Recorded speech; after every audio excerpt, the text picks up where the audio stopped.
As I said, we live in really strange times. Between the COVID, between lockdown, between distancing, between masks and everything else, who knows what's going to happen next. But it's particularly difficult for some parts of our population, particularly the senior citizens who are isolated. I have a friend who is 91 years old. His name is Borg.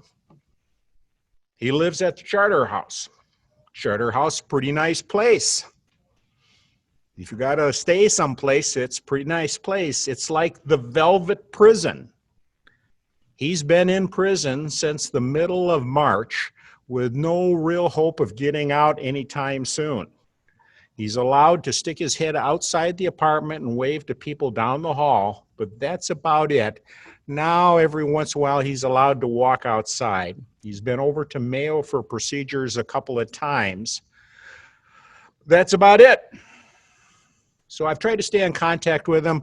We had a Zoom meeting last Monday. It was kind of one of those icky kind of feelings, and when we were all done, it was reduced to talking on the telephone. Boy, talk about a trip back. Talking on the cell phone, my God. And it was apparent after not so much talking with him, but listening to him talk, that Borg needed some company. So we talked about the possibility, could there be a visit? And we should explore that in the future. With that in mind, I hung up, followed my next day's activity, and lo and behold, in the Minneapolis Tribune, there's an article written from a gentleman from Shorewood. And I'd like to read that to you this morning because I think it's very, very appropriate. And he talks about visiting his mother and father in a senior care facility.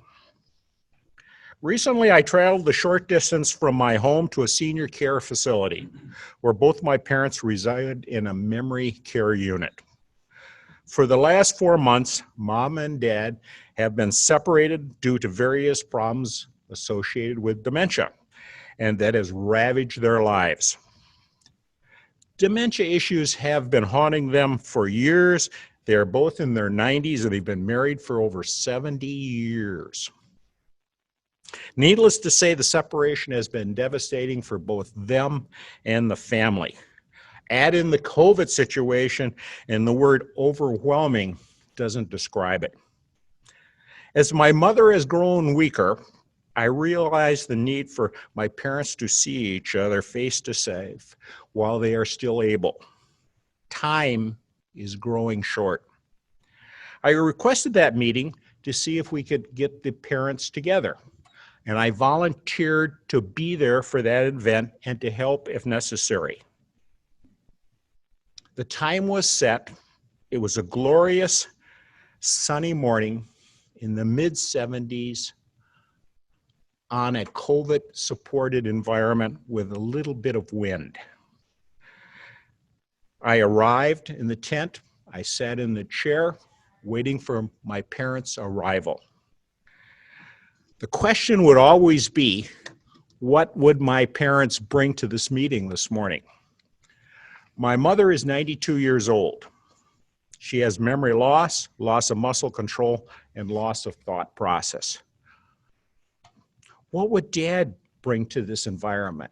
Because he's confused and often very, very belligerent. The caregiver brought Laura in first, or Laura brought in my mother first. She was in a wheelchair. She cannot walk. She needs complete support in everything she does, and she's down to about 70 pounds. She is mostly blind and cannot walk.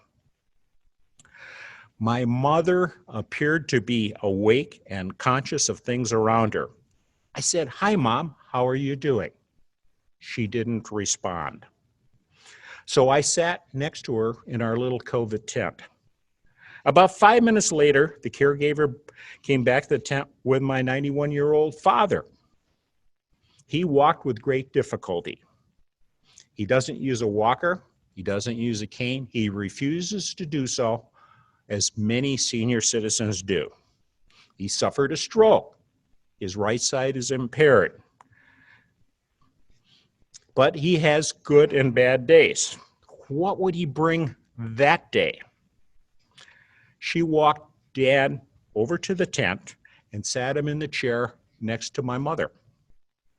My mother didn't realize that my father was there, since she can't see very much. Dad instantly recognized his wife of over 70 years, and a look of amazement filled his face. He said nothing at first.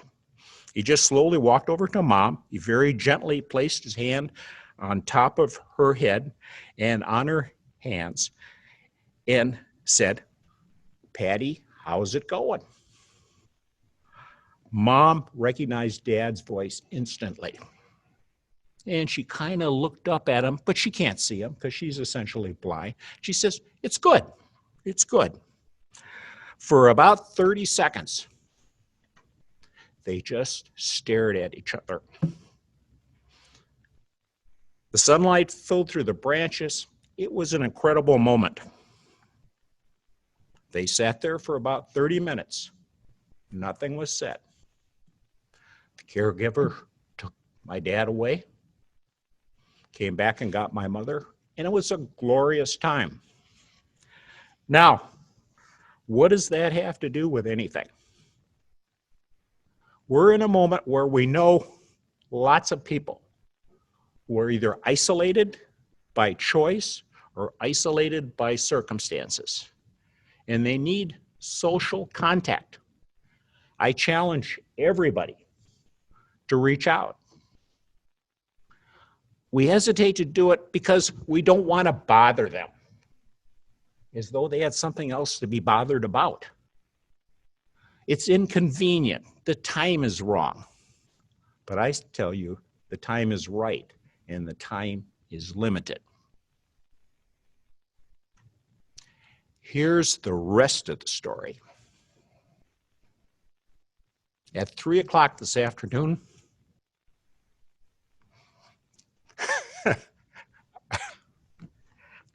I meet with Bork in the terrace at Charterhouse. It will be sunny. It'll be breezy. It'll be fine. Mr. Toastmaster.